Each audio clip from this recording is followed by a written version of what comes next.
अब आता है दाब परिवर्तन का प्रभाव। हम जानते हैं कि घटक कणों के बीच की दूरी में अंतर होने के कारण पदार्थों की विभिन्न अवस्थाओं में अंतर होता है। किसी सिलेंडर में भरी गैस पर दबाव लगाने पर एवं संपीड़न करने पर क्या होगा? इनके बीच की दूरी कम हो जाती है और आपको लगता है कि दाब बढ़ने या घटाने से पदार्थ की अवस्था में परिवर्तन होता है। देखो, आपको 3 चित्र बताए गए हैं, तो हम देखेंगे कि दाब के बढ़ने और तापमान के घटने से गैस द्रव में बदल सकती है।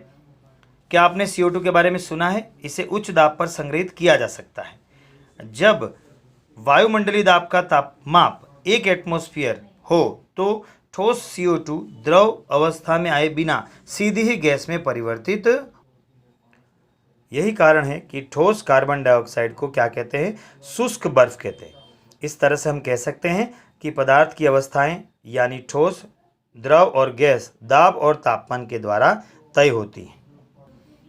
यह प्रश्नोत्तर है, यह प्रश्नोत्तर आपको घर से कर लेने हैं। अब बाष्पीकरण में देखते हैं।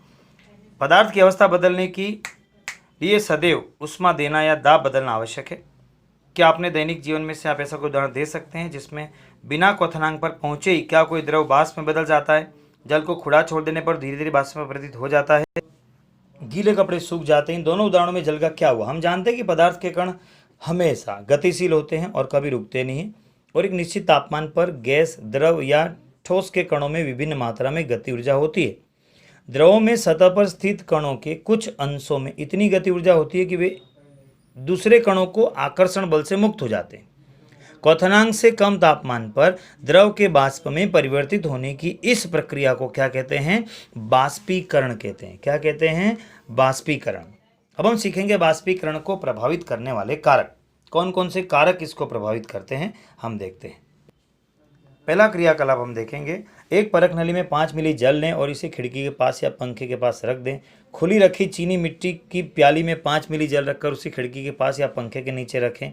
खुली चीनी मिट्टी की प्याली में 5 मिली जल रखकर उसे अपनी कक्षा की किसी अलमारी में रख दें। कमरे का तापमान नोट करें।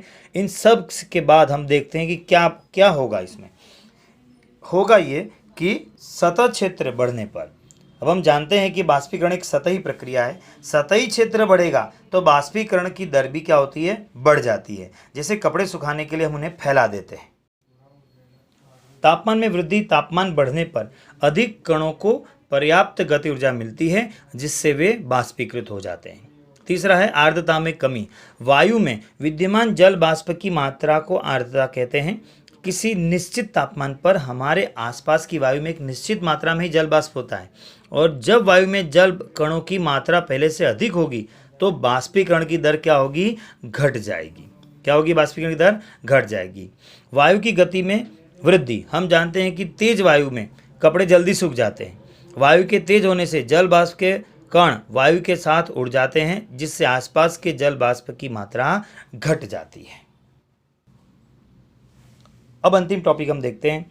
बाष्पीकरण के कारण शीतलता कैसे होती है? कि खुले हुए बर्तन में रखे द्रव में निरंतर बाष्पीकरण होता रहता है। बाष्पीकरण के दौरान कम हुई ऊर्जा को पुनः प्राप्त करने के लिए द्रव के कण अपने आसपास से ऊर्जा अवशोषित करते हैं। इसी तरह से आसपास से ऊर्जा को अवशोषित होने की घटना के कारण क्या होती है? शीतलता होती है।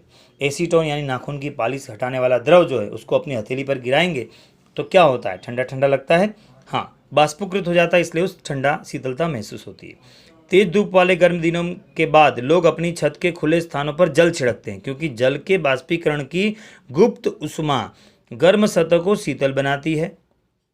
उसी तरह से गर्मियों में हम सूती कपड़े क्यों पहनते हैं? कि शारीरिक प्रक्रिया के कारण गर्मियों में हम ज़्यादा पसीना आता है जिससे हम शीतलता मिलती है।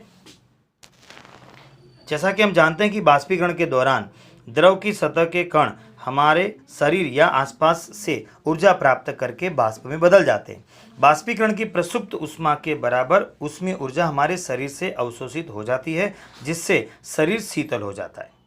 चूँकि सूती कपड़ों में जल का अवशोषण अधिक होता है इसलिए हमारा पसीना इसमें अवशोषित होकर वायुमंडल में आसानी से बाष्पीकृत हो जाता है। बर्फीले जल से भरे गिलास की बाहरी सतह पर जल की बूंदें क्यों नजर आती हैं? क्योंकि किसी बर्तन में हम बर्फीला जल रखते हैं तो जल्दी ही बर्तन की बाहरी सतह पर हमें जल की बूंदें नजर आएंगी क्योंकि वायु में उपस्थित जल बाष्प की ऊर्जा ठंडे पानी के संपर्क में आकर कम हो जाती है और यह द्रव अवस्था में बदल जाता है जो हमें जल की बूंदों के रूप में नजर आते हैं। ये प्रश्नोत्तर आपको घर से कर लेने। भोले बाबा की जय।